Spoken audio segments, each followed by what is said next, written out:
Hey guys, welcome back to the Hillside Farm. Today, just want to give you a quick little update of the aftermath. It is actually mid-December, and surprisingly, it's about 60 degrees. It's been raining all day. This warm front's coming through, but it is supposed to cool back down. So, had a very unusually warm December so far. So, I really can't complain. However, why am I out here in the rain? Why am I out here in the mud? Well, here's a good reason. This is a good time of year. I know everybody wants to come outside when it's nice and green and springtime and you're growing stuff and everything's doing just fine. But this time of year you need to come out and look at your garden or your farm or whatever, your food plots or raised beds even, and you want to look for stuff like this. See that? That's where the water's kind of pooling up right there. And so if you have a substantial amount of standing water, maybe you can see there's a drainage problem. If there's a lot of heavy runoff, you can be able to tell maybe there's a lot of runoff that you have to kind of account for, that you have to fix. So now this is the time of year to observe, okay? Because you don't just observe your garden just during the springtime when it's nice and beautiful. You gotta look at it all year long. So what you have here, the remainder of some of these old cabbages, I just kind of left them go. I think the deer have been munching on them or something else, but it's not a big deal. During the growing season, they didn't touch a single leaf on these things, but where plants are starting to die down and the season's well over, these plants that the deer never touch, like the remainder of this right here, this is the pak choi I was growing. These plants are massive. I harvested tons and tons of leaves for sale, and they were fantastic. But I let the plants go, just kind of let them naturally decay over the winter time, and you can tell the leaves have been chewed up. So there are tons of deer track all over this place now. You can kind of see everywhere.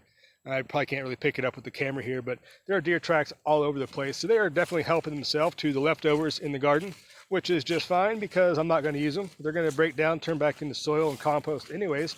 So there you go. A row of turnips right here, and maybe even have some of these still could possibly be salvageable. Try to get a little close up on them.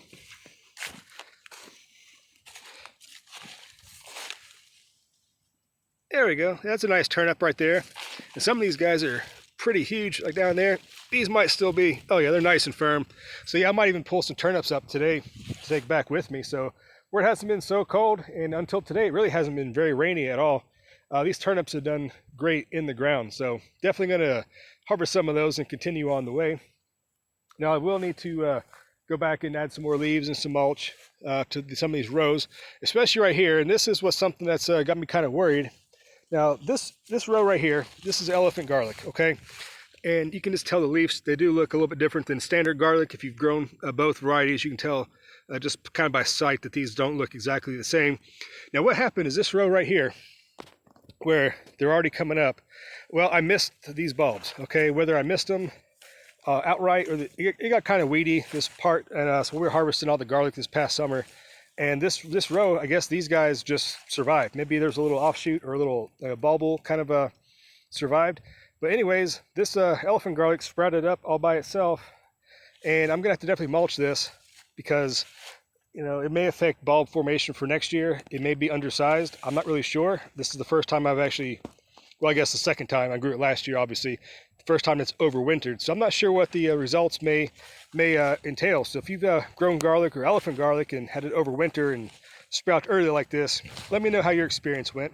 But right here, I know these are some of the actual plants that I actually intentionally planted that deer stepped on, right on cue, and more deer tracks right here. So they definitely are about. But you can see more here, like right this little guy here, and even right there, little guy. Those are all elephant garlics that are coming up where it's been just so warm. So it's kind of got me worried about how the season's going to play out next year with these guys. We don't get some cold weather, because they do need a lot of cold weather to really set the bulbs and to divide into cloves. If not, they're just going to form a single one bulb or one clove, just a giant clove.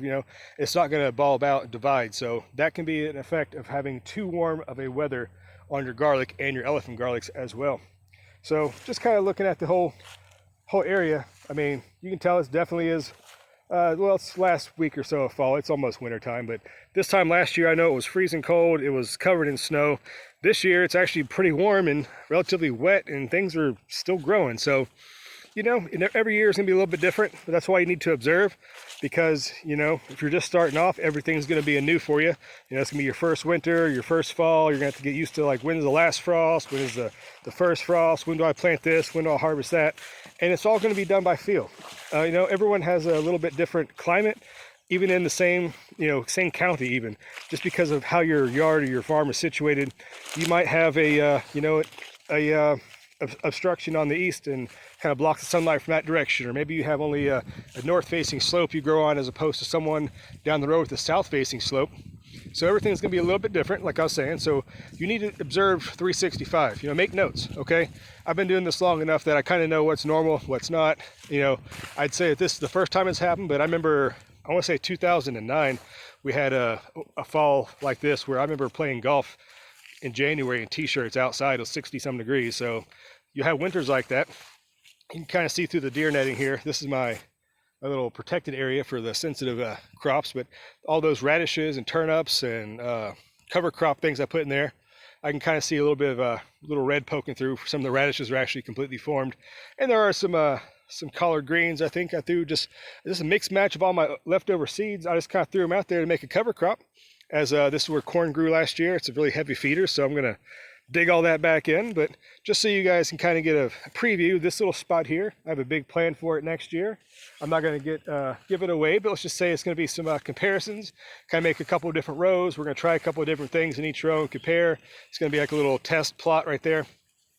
Now, this is something you probably haven't seen yet if you've been following along, because I didn't really record this, but this little strip right here with the pine needle mulch, or actually asparagus that I grew from seed. I want to say there's probably 10, maybe 12 little seedlings, little yearling plants. I don't know if they're male or female. You know, the ones you get from the store typically are the males, because they're going to produce more shoots as opposed to less of the berries and the fruit, I guess they say. I haven't noticed really any difference. I have male and female plants. If you're a commercial farmer, that may be more of a necessity for you, but you know, for the home gardener or small gardener, it's not gonna make that big a difference, I don't honestly think. The wreckage right here, you kind of see through the netting. I'm sorry, I don't want to take it down. Probably be a better shot, but it's kind of a pain to get the net off and back whenever I'm trying to film. But anyhow, you can kind of see, this is where I had the black-eyed peas cover crop. Those were just store-bought cover crop. I got that idea from David the Good, awesome channel. If you guys do check that one out, a pretty awesome guy. But yeah, just got some black-eyed peas from the grocery store. Use them as a cover crop. They fix tons of nitrogen and lots of organic matter. And underneath the kind of wreckage of the black-eyed peas, you can see the green poking through. That is actually crimson clover. So that's also a legume fixing nitrogen. So in the springtime, when it comes, the stuff grows. I'm going to cut it all down, mulch it back into place, and this is where the blueberries are growing. Hard to see; they're all kind of dormant right now, but the little purple stems out in the distance. But there you go. So just a quick little update. Just kind of taking it all in. Kind of want you to show you just, you know, how you need to observe through the seasons, observe the changes, see how the land changes throughout the year. Maybe in the fall you get you know, where the trees are full of leaves, you're going to get more sunlight kind of exposed that wasn't there in the summertime. Okay, vice versa. In the spring, you might have a place that gets tons and tons of light, but then as summertime grows, boom, leaves are full.